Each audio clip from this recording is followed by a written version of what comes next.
আসসালামু আলাইকুম, সবাইকে স্বাগতম ফাতেমাস কিচেনে। চলে আসলাম নতুন আরও একটি রেসিপি নিয়ে।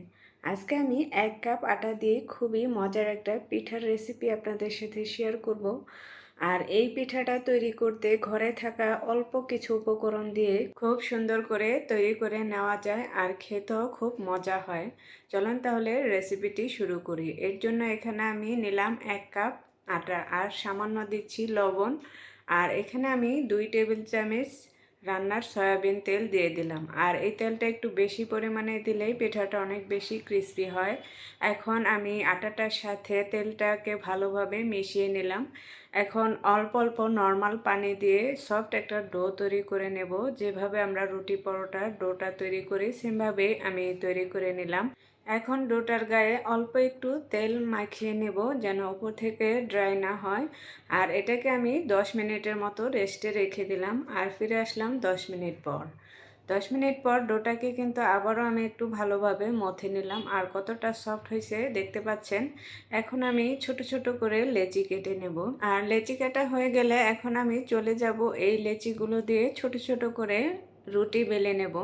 আমরা যেভাবে নর্মাল রুটি বানাই সেভাবেই, তাও একটু পাতলা হলে বেশি ভালো হয়। এই যে দেখতে পাচ্ছেন আমি কিন্তু পাতলা করেই রুটিটা বেলে নিলাম।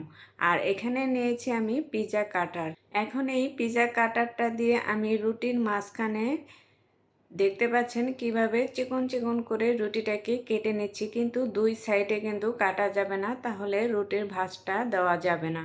শুধু মাঝখানেই চিকন চিকন করে আমি রুটিটাকে কেটে নিলাম। আর কিভাবে কেটেছি সেটা কিন্তু দেখেই বুঝতে হবে। আর এখন পিঠার ভাঁজটা দিয়ে নিচ্ছি। আর এই পিঠার ভাঁজটা আমি কিন্তু লাচ্ছা পরোটার মতো করে দিয়ে নিচ্ছি।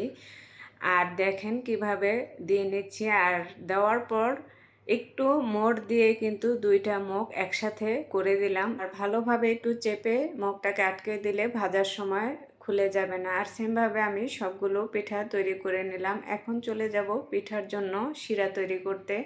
এখানে আমি চায়ের কাপে 1 কাপ দিলাম চিনি আর 1.25 কাপ দিলাম পানি আর সাথে দিয়ে দিচ্ছি একটা এলাচ। আর এই শিরাটা অত বেশি ঘন হবে না, জাল করার পর যখন একটু আঠালো মনে হবে তখনই নামিয়ে নেব। আর এদিকে চলে আসলাম পিঠাগুলো ভাজার জন্য। আমি কিন্তু আগেই প্যানে তেল বসিয়ে রেখেছি। তেলটা যখন হালকা গরম হয়ে এসেছে তখন কিন্তু আমি পিঠাগুলো দিয়ে দিলাম। আর এই পিঠাটা কিন্তু অনেকটাই সময় নিয়ে ভাজতে হবে, তাহলে কিন্তু অনেক বেশি ক্রিস্পি হবে, অনেক দিন রেখেও খাওয়া যাবে। আর এই যে আমি কিন্তু পিঠাগুলো ভেজে নিলাম উল্টে পাল্টে। এই যে এরকম কালার যখন হয়ে আসবে তখন কিন্তু পিঠাগুলোকে আমি নামিয়ে নেব। এখন আমি পিঠাগুলোকে নামিয়ে নিচ্ছি। আর এই পিঠাটা আসলে খেতে খুবই মজা। একবার হলো আপনারা ট্রাই করে দেখবেন, আশা করি ভালো লাগবে। আর এখন যে শিরাটা তৈরি করেছিলাম সেটার মধ্যে আমি একে একে পিঠাগুলো দিয়ে দিচ্ছি। আর একটা চামিচের সাহায্যে শিরাটা পিঠার উপরে উঠিয়ে দিচ্ছি আর উল্টে পাল্টে এভাবে শিরার ভেতর 10 মিনিট রেখে দিলেই কিন্তু শিরাটা পিঠার ভিতরে ঢুকে যায়। এখন ঢাকনা দিয়ে আমি ঢেকে রেখে দেবো 10 মিনিট। 10 মিনিট পর ফিরে আসলাম আর এই যে পরিবেশন করে নিলাম। আর আজকে আমার রেসিপিটি আপনাদের কেমন লেগেছে অবশ্যই কমেন্টস করে জানাবেন। ভালো লাগলে যারা পেজ থেকে দেখবেন তারা আমার পেজটা ফলো করবেন। আর যারা আমার ইউটিউব চ্যানেলে নতুন তারা আমার চ্যানেলটিকে সাবস্ক্রাইব করে চ্যানেলের সাথেই থাকবেন। সবাই ভালো থাকবেন, সুস্থ থাকবেন। আল্লাহ হাফেজ।